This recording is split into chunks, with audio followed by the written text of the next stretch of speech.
comic that is coming out on April 20, Yes, coincidentally, yes. or not So coincidentally. no, it's not a coincidence at all. There's a shipping date this year on 420. So Jerry Duggan and Brian Posehn and I had come together, and we just decided that that was too rich target to miss.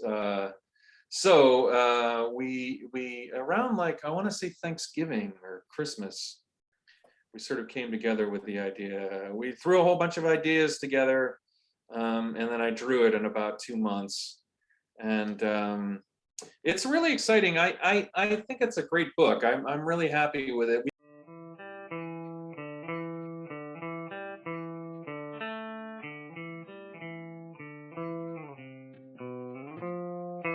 Welcome to the Comics Cube, everyone. Today I am with Guinness record holding Scott Koblish. How are you? I am good. I am good. I can't complain. I have one question that I ask everyone who comes onto the show for the first time, and that is, why do you love comics? Oh, why do I love comics? Boy, I've loved comics for so long, I haven't even thought about it.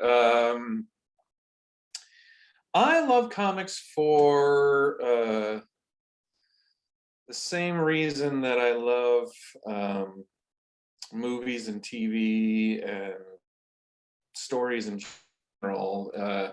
I'm kind of hooked on narrative, and have been since I was a little kid. And with comics, I was able to look at them deeply. So when I was watching a TV show or something like that, it would wash over me and then it would be over.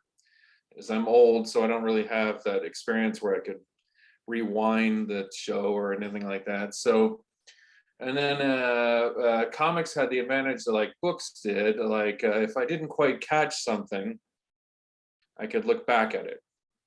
Yeah. So that was a really interesting thing for me to do as a reader, is to be able to sort of like toggle back and catch things that I hadn't quite caught before. So that was the initial thing when I was a really young reader, like 4 or 5.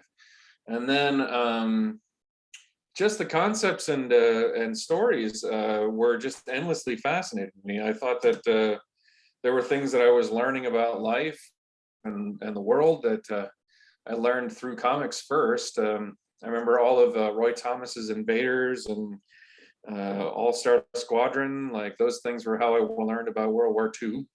Yeah. And it still keeps things in my head. Like, how interpersonal relationships kind of blossom and dovetail into your life, and certainly the concept of good and evil, and how you deal with people in your life, the responsibilities that you have, and the things that you're trying to do to be a better person. And certainly those things were things in comic books that I really glommed onto. And it was so early that I decided I was going to be a comic artist. I was about 7, that I just decided, that was what I was going to do. And then it was plan A. So I didn't really have a plan B at all. I didn't decide that I was going to be. I flirted around with astrophysics, but I didn't go very much further than my plan A, so which was comics. And comics were endlessly rewarding, and became a large part of my social life, because when I was like 9, I started going to the Kubert School. And then Joe kind of beat the fanboy out of me and mentioned, his point of view is that this was a job and you better respect the job and learn how to do the job. He started at a very young age as well. He was about 12 or 13, sweeping floors, and I want to say Eisner's studio, or maybe Fox's studio.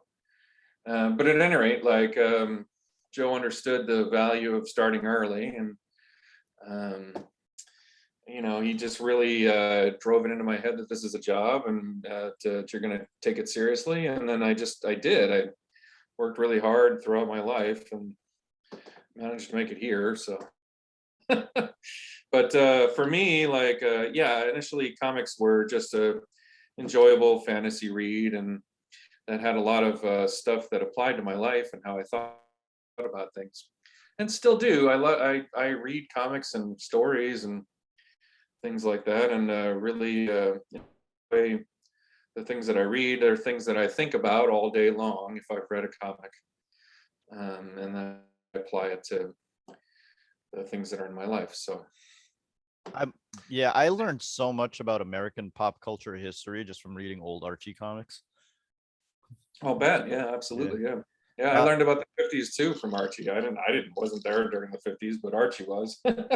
yeah, like you read things or like they're carrying around CB radios, and I'm like, what the hell is a CB radio? And you find out what Yeah, it yeah, is. Yeah, exactly. just very small things.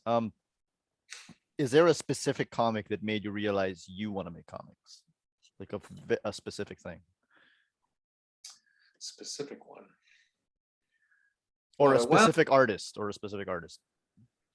yeah, for me, I was really into John Byrne and George Perez when I was a little kid. I figured that name would come up. Yeah, yeah, Yeah. I was really into those two artists especially.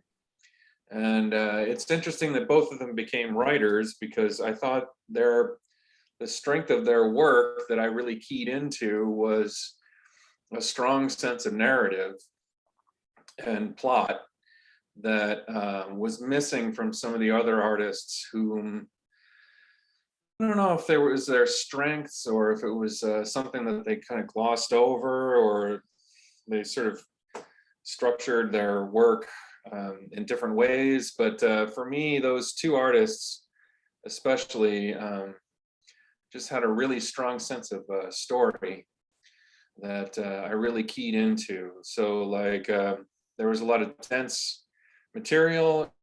Rereading was rewarding. Like, you could read a George Perez or a John Byrne story like 5, 10 times and still get new things out of it. When Watchmen happened years later, that was one of the things that I liked about that is that I'll read Watchmen every few years and I'll catch something that I hadn't caught before Yeah. and kick myself for not catching. Oh, But I do the same thing. There's always something new.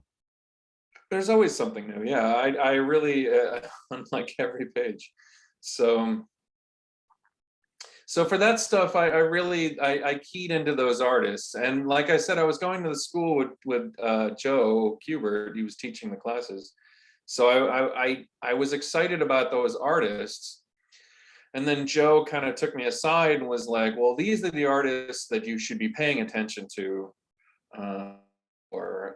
I mean, it really turned out that it was all the characters that, all the artists that Joe Kubert liked when he was a kid.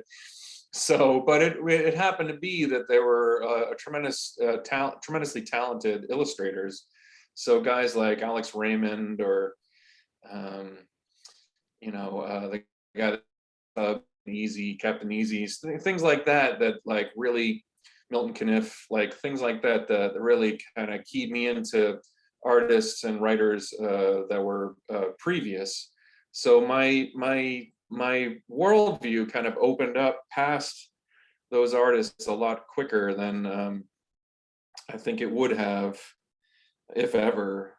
So it was quickly like I went from having a whole bunch of favorites to having Joe kind of take me aside and then say, "These aren't really your favorites. These are your favorites," but they were still my favorites. I could never quite get away from them. But when you have such a strong teacher and have such a strong individual in your life when you're that young, it can catch you up in feeling a little embarrassed or feeling a little insecure about the things that you do like. So I know that was a thing for me with Joe. But at any rate, those are the guys that I really, really dug.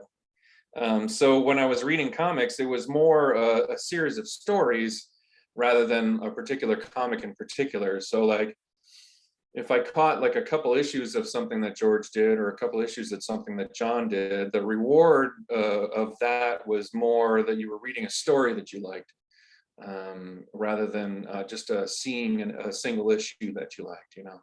Yeah. So for me, those are the things. Why inking? Because Why I know you inking? pencil, but you've definitely inked a lot more. I have a real ambivalence about inking at this point. I'm kind of, there are days when I really wish that I wasn't inking, but there are days when I'm super glad that I am inking. So why inking? Well, my mother tells this story that at some point when I was very young, like 10 or something like that, at the Kubert school, she sort of pulled one of the teachers aside, Mike Chen, and because Joe had a couple assistants that were working on things, and she was like, "Look, my son, I can't figure out his stories. They're incomprehensible to me. Why is that? What do I do about that?" And he said, "Well, what Scott really is he's an inker." Which I thought was an odd thing to tell somebody, and then and I didn't hear about this until years later. So Joe had trained me to be an inker, I think. Like they were training me certainly to know how to ink. I did everything with a brush. Pens were not my forte. I knew about them all. So when I got through college, I'd had Joe teach me how to ink. And then Will Eisner, I understood what he was doing. He was a very brushy guy. So I was doing a lot of brush stuff. I was lettering with brush. I was doing everything I could whenever I was doing my own comics. And when I got into Marvel, I had saved up a little bit of money from a previous job, but the job that I got at Marvel was it was a job that had paid only minimum wage, and I did not have enough money to really make it on that. I had a couple $1,000s saved up from a previous job, and I had no real safety net, and I had to make a certain amount of money every month. And just as an example, my rent was $675 per month, and then my the money I made was $535. So I was burning through everything. You know, I needed transportation and stuff like that. I was burning through cash at a really rapid rate, and I needed work. I needed something to do, and I don't think my penciling was strong enough at the time. I had a portfolio, but it just wasn't the best. I was really struggling as a penciler, but I knew how to ink really, really well, and I was able to get some background inking jobs. Keith Williams, who was an inker working over, I think it was Paul Ryan and Tom Greenberg at the time, those two artists. He needed somebody to help him with backgrounds, especially with Paul's backgrounds. Paul's stuff was incredibly detailed as far as backgrounds went. And super underrated, Paul Ryan. yeah. I thought a very talented artist. But definitely needed some help on that stuff. So he paid me a couple bucks, and that and some bullpen work that I would take on afterwards got me through a couple months. And then of course it got around that I knew how to ink, and that was helpful for me. So I just started inking. Like there was a time when I started at Marvel, it was 120 comics the month that I left staff and started inking full time.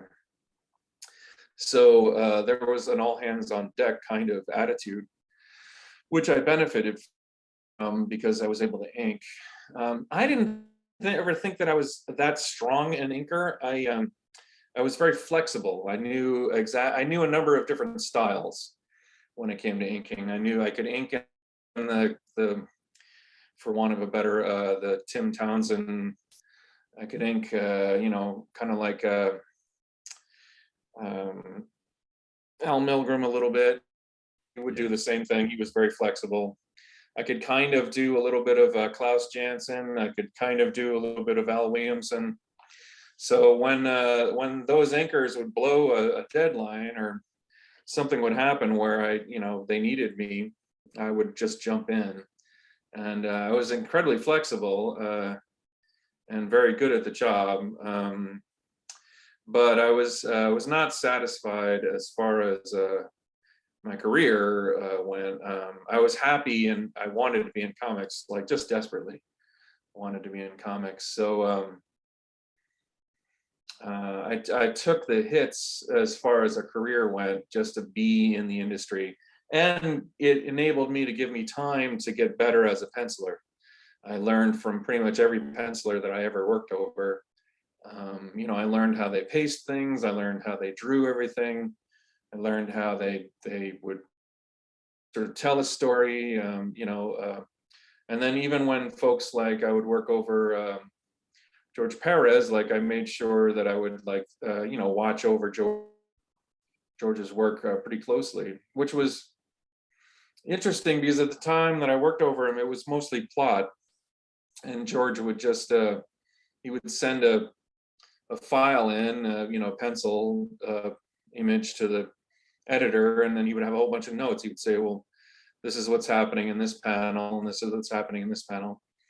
And it's actually a pattern that I use today. I just finished a book called The Secret History of the War on Weed. And we did it that way. I would make a page off of a rough plot, and then I would put my notes in. I would say, like, I think this is what's happening in this panel and this panel. And Brian and Jerry and I have a pretty good relationship as far as that stuff goes. So I know that whatever my first inclination is doesn't have to be the final. I know that they can come up with something better than the thing that I've come up with as far as dialogue and plot and stuff like that. So, or not plot, but dialogue and captions and narration and stuff like that. So I follow the guys that I worked with. I watched them like a hawk. So of the guys that you worked with, who would you say was the biggest influence on you, on your storytelling? Is it George? Yeah, I think so. I think it is George. I mean, I worked with I liked Keith Giffen's approach to everything. I thought Keith had a very interesting approach, which was he would kind of look at things that he wanted to sort of explore. Like, so he would look at a whole bunch of Kirby issues and things like that, and then he would kind of break it down in his own head about what he wanted to do. So Keith's work always had these blocks of like a plot. Like he would sort of follow for like 4 pages or 5 pages a particular part of the story, and then he would jump over to something else. And then sometimes he would jump back and add a page here and there. So like I never knew really what page was what page. I had to kind of look at it all as a whole. Like you would do 20 pages total, and then he kind of realized that like he had inserted a page in between pages 10 and 11 just because he kind of came up with the idea and then would just throw that in there. And George didn't work that way. George, very specific, sort of like almost like a plotting. He would start at like page 1 and then work his way through to the end. If he had like a giant double page spread that was taking him a little bit of time, he'd take a little bit more out of it. But I got the feeling that he kind of had a general idea of what he wanted to do the whole time, whereas he had just a freewheeling kind of attitude towards it. Whatever the new idea that popped into his head, if it was better than the old idea, he'd just throw that out. Whereas I think George would work through the idea that he had initially.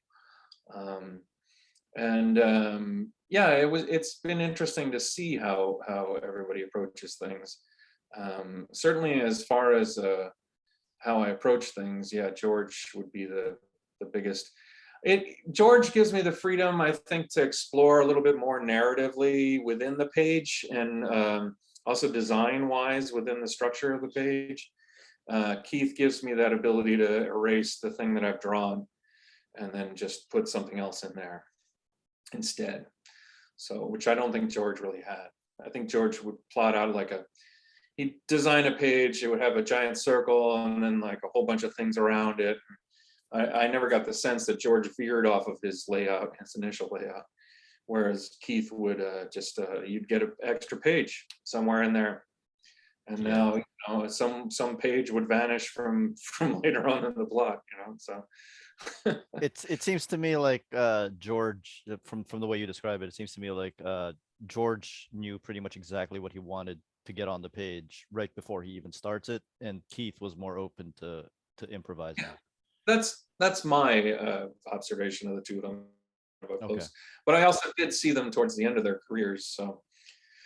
Yeah, I was gonna say, obviously George's last work is Sirens, and he inked that himself. Before Well, that, I wound up doing about 8 pages of that book. At some point they asked me to sort of jump in and do, it was a story within a story, yeah, as near as I could tell. because And one of the then characters George, was an artist. George asked me to do, it was a strange assignment. It was pencils and inks off of George's sort of really rough layouts. And then I had to pencil everything to the end as well, because everything gets blown away, and then do everything in blue pencil, and then just have that wiped away as well. So I did help him with that one. But yeah, George certainly. The reason he was inking himself at that point is because I could no longer help out. When we were working on World's Finest, I had to bow out. I had to sort of say I can't do this any longer, because I had a couple penciling assignments, and I was worried that George was going to be, a little bit, because we had certainly been working together for about 8 years at that point. I thought he would be disappointed, but his when I called him up, he was like, "Look, this is your shot. Take it, go for it. I'm very excited for you." And I thought that was really generous of him, and very kind. And of course, he went and did Sirens. He didn't need me 100%. So George has been, George is George. He's incredibly talented, and he'll never. He didn't really need anybody, I think he needed people for deadlines and things like that.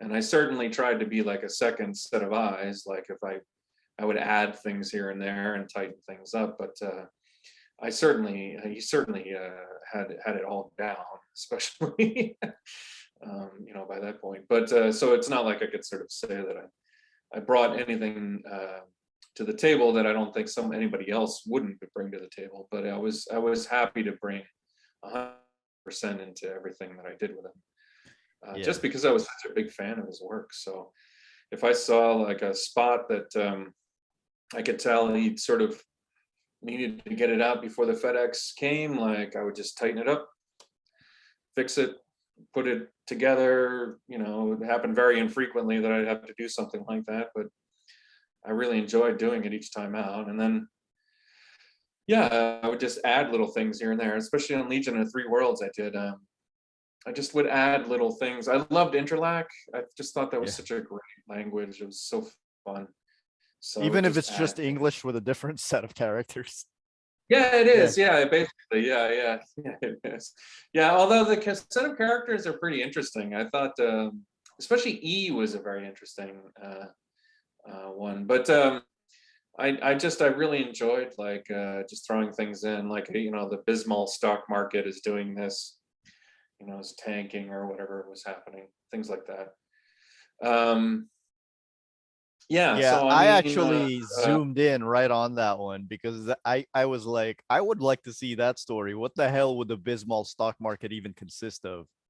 Yeah. Well, things were crashing in the U.S. stock market at the time, so I just thought it was funny to put that in there. But I think for me, watching George's process up close was the most valuable thing for me. And like I said, I tried to just give George everything I could in return, so just because he was such a almost just a gracious host and a gracious teacher, just by example, I thought, so But What, well, yeah, so from Brave and the Bold all the way to, some pages in Sirens, what does yeah. it feel like being George's last inker? Well, I didn't really think of it that way. I guess I was. That's a strange concept. I guess I hadn't really thought about it that way. Um, well, I benefited from everybody else's stabs at him. So what I benefited from was watching things that didn't work very well. So and then watching things that did work very well with his work. So just as an example, I remember reading Teen Titans and thinking, "Wow, this is amazing," and not thinking too much about the work as a gestalt, between Romeo and George there. And then I remember seeing a couple issues that George inked himself, and especially some covers that George had inked himself. And that kind of cemented what I thought about as far as what George wanted. Like I could tell the difference between the two art styles, and I could sort of tell that that's what George wanted as far as what he was trying to do at his best, at his most pure George. So when I would see other people work over him, I could see the things that George wanted, um, and then sort of see the things that you get in return. Because as an inker, as an artist, it's a team sport, really. It's kind of like it's a hard. There's not a lot of things that kind of like here, okay, I can. There's a few examples that I can give, and they're in book publishing, and they're more like things like there's a writer named Raymond Carver, Hmm. who was kind of popular in the '60s and '70s in the U.S., and he had a very sort of terse and almost Hemingway kind of style about him. But it turns out that years later, you found out that was really the editor that created that style for Raymond Carver. And then I think Carver felt trapped in that style. That's an extreme example, but it's an example of someone doing and then having somebody else come in and embellish it, essentially. So the inker is the almost the last editor of the work as Yeah. as a style, and it can really be you can have situations where it's like a Frankenstein kind of situation where you have creators who don't mesh well or have different points of view. And with George, I just tried to make sure that I had George's point of view. And I had seen what George with somebody who didn't really mesh well with him looked like, and I didn't like it. So I kind of just studied him since I was like 7 years old, like pretty much from the beginning of his career. So I kind of knew where his head was at, and I just approached it that way. I thought that I respected his work so much, I respected him as a person so much that I really just tried to put everything I could into it. Um, Who would that you say? Who would you say didn't match up with George well? Well, I think George has been pretty straight up with some of the artists. I know that Frank McLaughlin is it McLaughlin. He was an early inker over George at Marvel, or no, at Yeah. DC when George went over there. I'm pretty sure he's on par with saying that he didn't like that fellow's inks over his stuff. I thought Brett Breeding did a great job. I thought that. The guy who was working over him at CrossGen, I think, did a spectacular Oh job. I don't yeah. remember his name. I Is it Mike thought Perkins? no, Mike Perkins did a great job as well, but no, there was somebody else there. For George talking about him. George felt that that person was going to be his anchor for the rest of all time, but I don't know what happened with it. It was somebody else. Mike Perkins is amazing. I'm actually happy that Mike Perkins is out just creating his own art Yeah, and not inking for anybody else I right now. agree. But yeah, certainly some styles meshed a little bit more. I always thought that Klaus Janson was interesting on George, but not what I wanted to see. No, Klaus Um, is great on somebody like Frank Miller. And yeah, yeah, I thought that Klaus did a very interesting job with George early on in his career on Logan's Run, but it was early on for both of them. So I kind of felt like both of them really were trying out who they wanted to be on that piece of work. But certainly Joseph Rubinstein was great. Joseph had a little bit more of a, well, there's a lot of Brett Breeding in there somehow. Like, I don't know if the two of them knew one another or worked in similar sort of styles. There was a heavy line that I didn't want to emulate, but I knew worked well in comics, especially for color and stuff like that. But that I leaned against. I really just followed what George did, as far as whenever I would see a cover or an issue that George penciled and inked at the same time. Um, there was a there's a specific kind of face that George was always looking for whenever he would draw it. So most people kind of refine like a handful of faces that you can sort of see, but George was really going out of his way to do like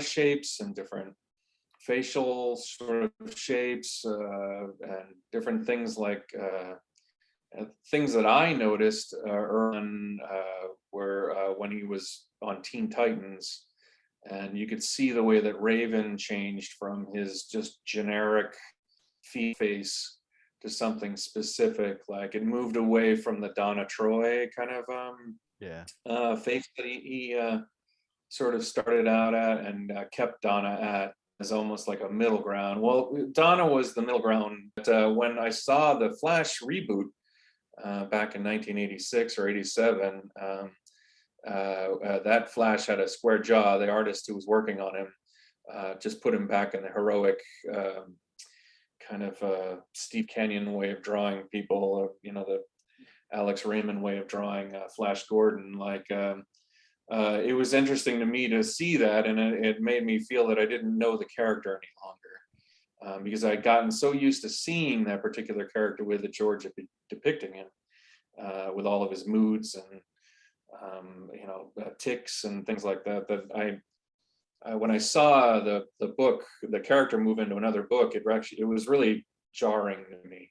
The same whenever I Nightwing or something like that. Some character, Starfire is a huge one for me because I have in my head I have the Corianders that George drew, and that character's moved on. There have yeah. been a few people in the in between times. I can almost kind of I can get behind Amanda Connor's version of Starfire, but only because I know where Amanda's coming from, and Amanda gives a tremendous to these things as well. So it's a change from that character, certainly, but I know that Amanda's working a specific thought process that I can appreciate. That big giant hair is an 80s staple. I'm not so sure. Yeah, I think that that's what. Yeah, I think that that's what they were concerned about. Although the character's a giant blob of hair, but it's more of a blob. It's not like the curls are gone out of it. And I thought that that was such a and such a specific design sense that it's a shame to lose it, because to me that character nowadays looks very similar to other characters. I wouldn't be able to tell her out of a lineup if they didn't have that particular skin tone or skin color. I really wouldn't be able to tell. It's almost like the thing that I don't like, that I do like, that I did like about George's work, that I don't necessarily like about a lot of other people's work in the industry, is that it's almost like everyone's interchangeable. It's almost like when you look at a My Little Pony, everything, like this one is blue and has rainbows on it. This one is pink and Yeah, has stars on it. So you can tell that like Pinky and Rainbow Dash are different ponies, but honestly, if you didn't have those color coding aspects to the characters or a little shift in the eyes, you wouldn't be able to tell the difference between some of these characters. I think that's a huge step down from things that George was doing. Especially, I get very cranky when I see it. It bespeaks a little bit of laziness to me, and it also bespeaks like a limitation that I think the artist has, whatever it is. They've landed on something that where they get applause. They'll Yeah. make a female face that everyone goes, "That's beautiful, just gorgeous. You really nailed it," and then they just apply it for everything, Yeah. no matter the character. And I don't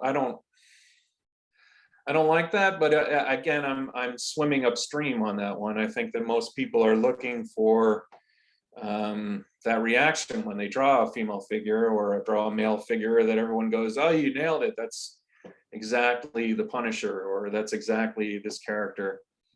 And I find that it's a little limiting. I recognize that in my own art, I don't always reach that goal, but at least I try. So.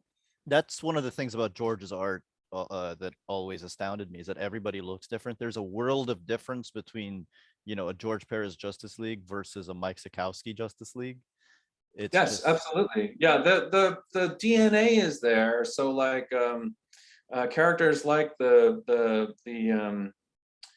Martian Manhunter or Wonder Woman, or it's all sort of there, but it's George has made a decision to sort of pattern that person after either a person in his life, like he did in Sirens. It was all people that he knew, or people that he sort of identified.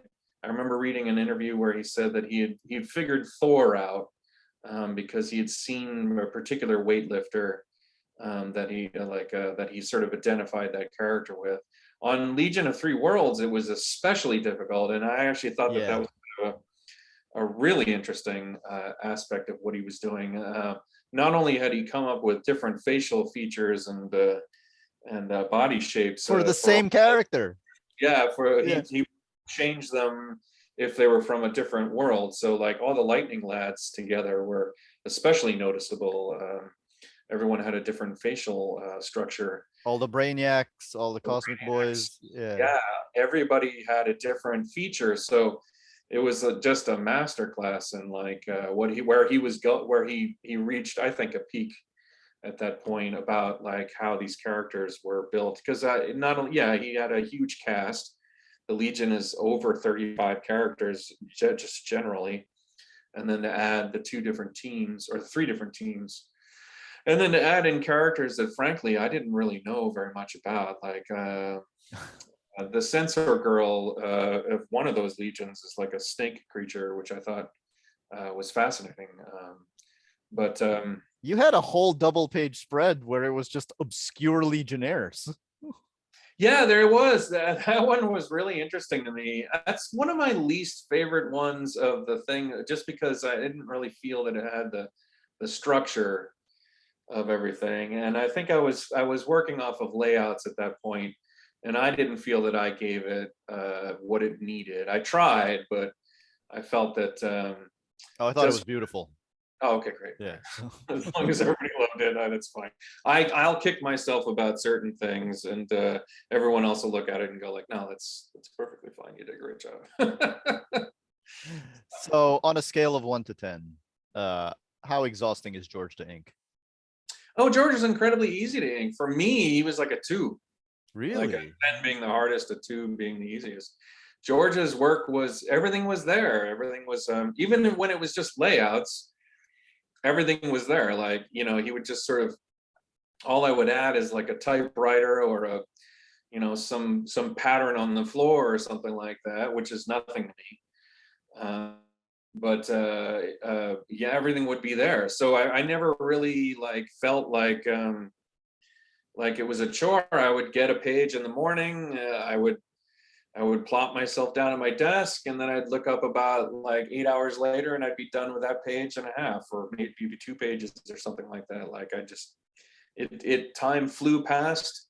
I really felt like I was sort of in his creative space, which is an interesting thing. That's only something that inkers kind of know about. You're literally inhabiting somebody's creative space.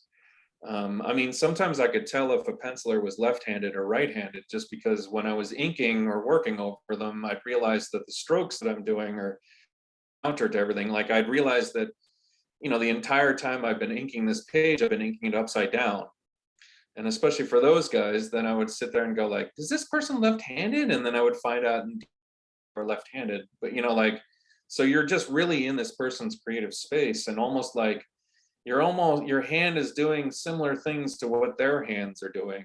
So you can even get down to the kind of minutia, like some people have like a smaller hands, or some people have larger hands, or you find yourself doing different strokes, and It's fascinating. different muscles that are in your arms and hands, just George because isn't left-handed, is he?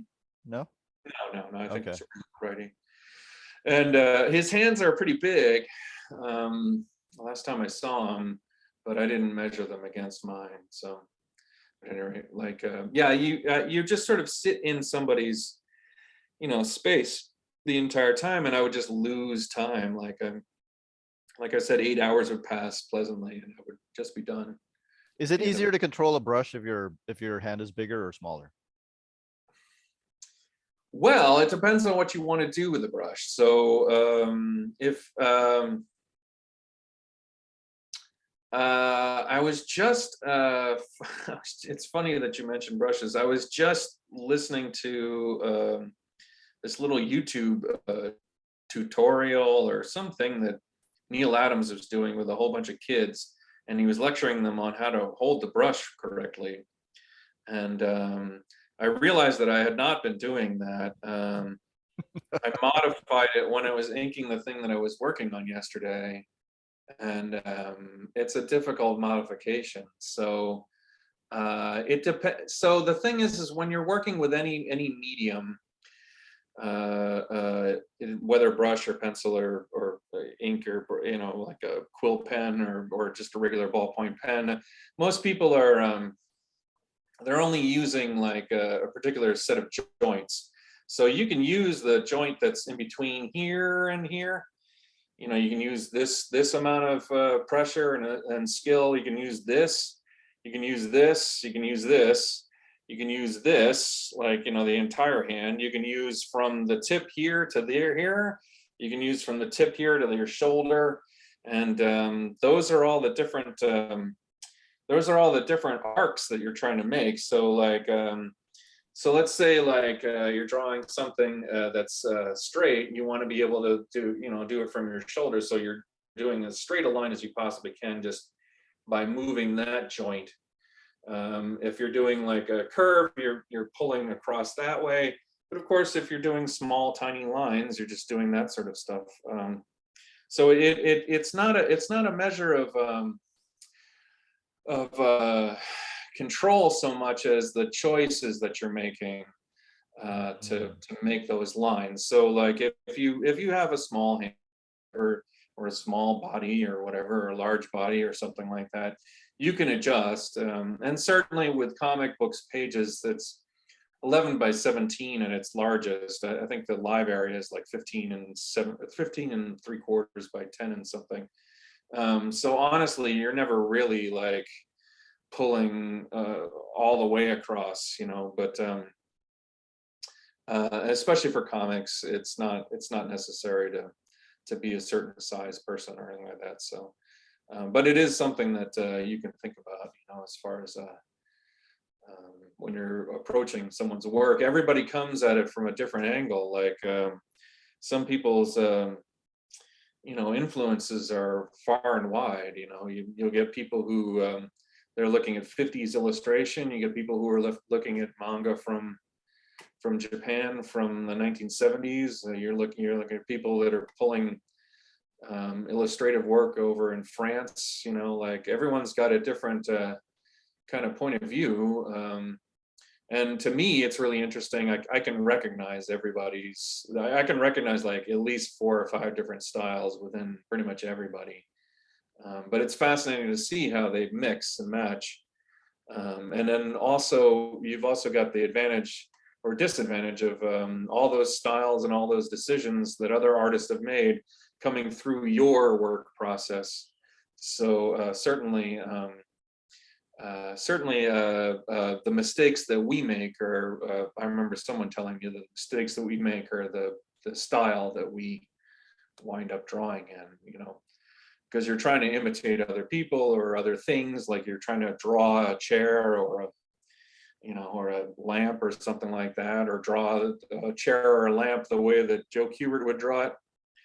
And the way that you draw it is the style that you'll have, because it's the mistakes that you make from interpreting the way that somebody else draws. And it's handed down like that. It's interesting to see, like, the devolution or the evolution of a particular chain of art. You can see, like, where certainly where, like, the illustration work in the 20s gets bifurcated into people who are doing things more in the Heinrich Klee kind of mode, where they're very brushy, very inky, a ton of lines. And then you get like a Milton Caniff, or you get a guy who does like Alex Ross, like 50s painting illustration and gouache and things like that. So you've got a whole bunch of people just tackling things from completely different angles. And now you're adding into all that the people who are on Instagram and drawing. They never really draw on paper itself. So it's their art in addition to all of their influences. It's being dragged through a different medium. Really, it's being dragged through their computer screens. So, like, you'll get things that you would only really get in like Photoshop, but you wouldn't be painting that way in gouache. They're close, but they're not quite. So you get a whole bunch of different styles that are going to evolve from that. So I've meandered very far off. And anyway, George is, of course, known for having as many characters as possible on a page. And yet, Mr. Scott Koblish, the Guinness World Record of the most characters ever drawn on a cover belongs to you. Yeah, it went to me. That was a very strange experience. I thought, well, I didn't really know that they were going to put it in for a world record. I think that what wound up happening is I did that cover. For the most important 27th issue in all of comics history. In all of comics history. It was a dig at Batman.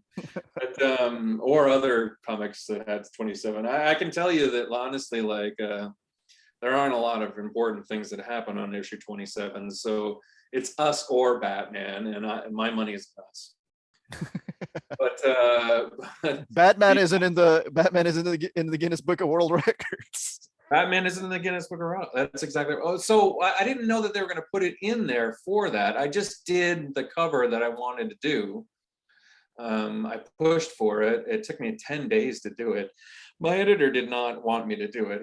He pushed against me and just realized I was not going to stop. So once I finished it, like, that's only then did they sort of have the idea to push it for Guinness Book of World Records.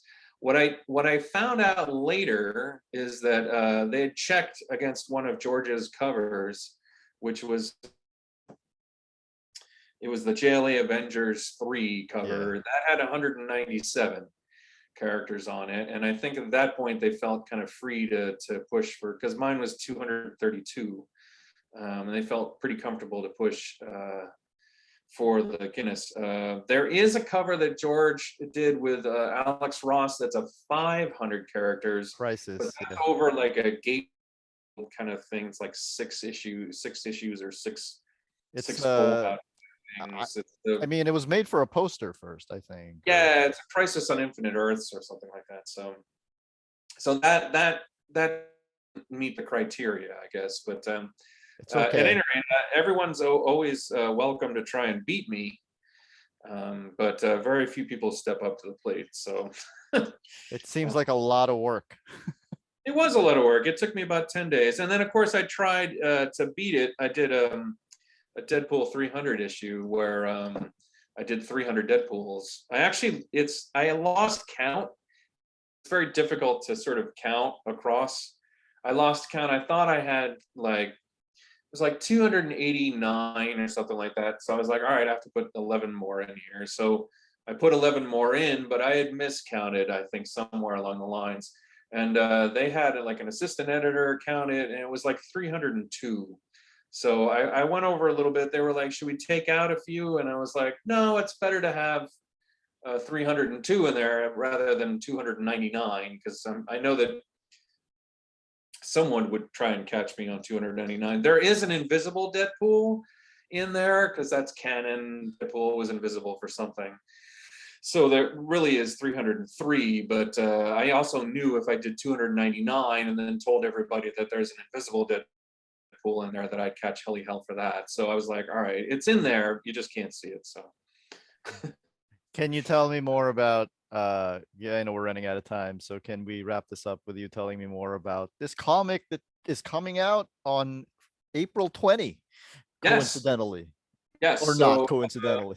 no, it's not a coincidence at all. There's a shipping date this year on 420. So Jerry Duggan and Brian Posehn and I had come together, and we just decided that that was too rich target to miss. So we around, like, I want to say Thanksgiving or Christmas, we sort of came together with the idea. We threw a whole bunch of ideas together, and then I drew it in about 2 months. And it's really exciting. I think it's a great book. I'm really happy with it. We had a whole bunch of characters that are in it that I think have a lot of potential for spin-off things and things to continue with. The main character is a character named Scotch McTiernan, and he's kind of a, how would I put him? He's kind of an 80s like action hero kind of character. Very jingoistic, very driven, self-absorbed in his mission, and that's how he starts the book. And then about halfway through, he meets. I don't want to give too much away, but he has a turn, and then is completely self-absorbed and manic about something completely different. But he's an interesting. We're really excited about a whole bunch of other characters that are in there too. A weed thing popped up very late in the game, so I'm very excited about weed thing. We have a whole bunch of plans for that, and I would love to do more adventures of Scotch McTiernan. The book is comes out on 20. It's a marijuana friendly book essentially. When I was growing up a long time ago, marijuana was illegal in the United States, and there was quite an effort at tamp it down, which really just wound up ruining everybody's lives. So it wound up ruining the lives of a number of people that I knew and cared for, deeply. There are a whole bunch of friends. That sucks. I was in high school and college. It became a problem for them if they were arrested, and some of them were. And then what winds up happening is that you spend the next however many years recovering from that blow, like incarcerated and being in jail, really can ruin your life, especially in the United States. It's very difficult to get a job afterwards. It's very difficult to expunge that from your record. It completely changes your life. You lose all of your 20s, sometimes your 30s and 40s, and those are prime years for being a citizen and being an important part of your community and a member of your society. You lose the years that you would normally be starting a family, starting a job that you take to its fruition over the course of a lifetime. And it just destroyed so many of the people around me that nowadays, now that it's legal in California and a number of states all throughout the United States, it's a bewildering experience for me to walk into a dispensary, and it's kind of like a mix between a comic shop and an Apple store. Like, they'll have all the things, all the strains, all the different kinds of marijuana that you can just take. Like, you purchase it, you buy it, and then walk out and nothing happens to you. Your life isn't destroyed, your life isn't ruined, your life just goes on as it would normally. And especially having seen what alcohol does as far as getting everybody into fights, and you go to bars and everybody really behaves badly when they're all liquored up. Marijuana, it really doesn't have that effect. Really does So not. it really doesn't. And the thing is like, having watched, now California's had it legal for I guess about 5 years now. Washington State and Oregon and Colorado for much. Watching the change, everybody was anxious about it, but all it's done is just nothing.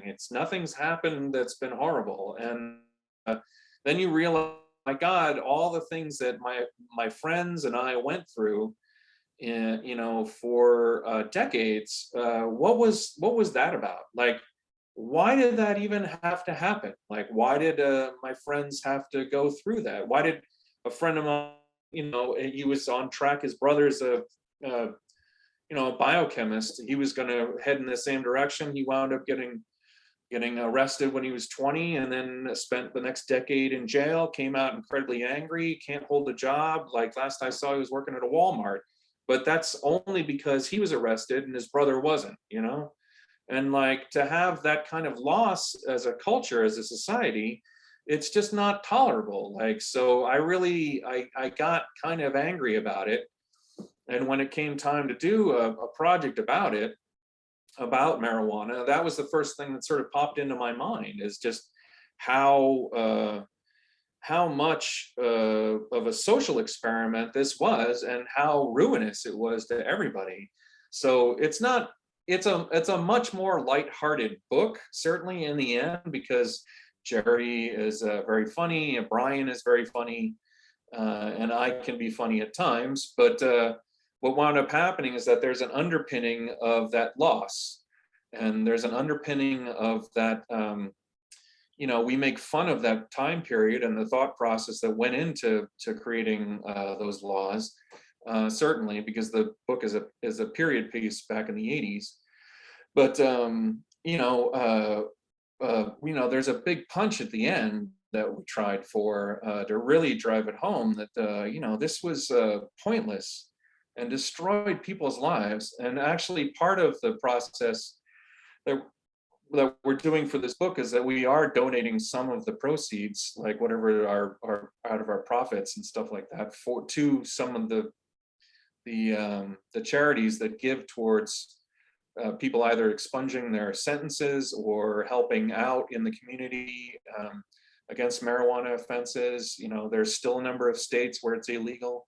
So we really sat down and wanted to have as big an impact as we can possibly have with a comic.